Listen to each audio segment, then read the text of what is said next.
All right, so now we are connected to the motor. We're reading shaft voltage. Now let's tweak the settings a bit. First, since we plugged into channel 1, let's check the channel 1 settings. Okay, so we've got channel 1 open. We're reading from it. Ignore FFT. DC coupling, that's important, and even more important, probe mode.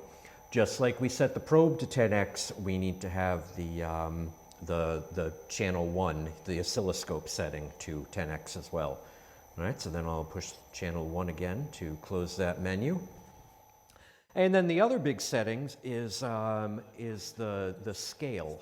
One of these little grid cells is, right now it's set to 1 volt per division, so that means a height difference of one of these squares represents 1 volt. Time-wise, we're at 100 microseconds per division. And those are all right to start from. I usually like to start from 50 microseconds per division and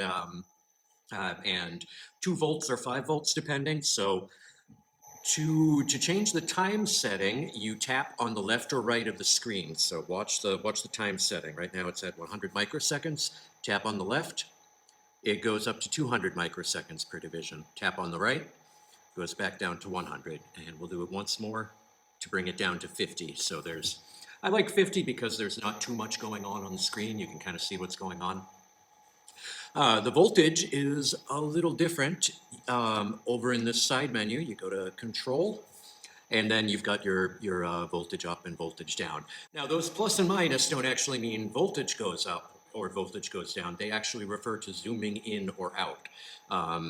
So that's one of the confusing things about this scope. But we do want to zoom out a little bit from the 1 volt per division.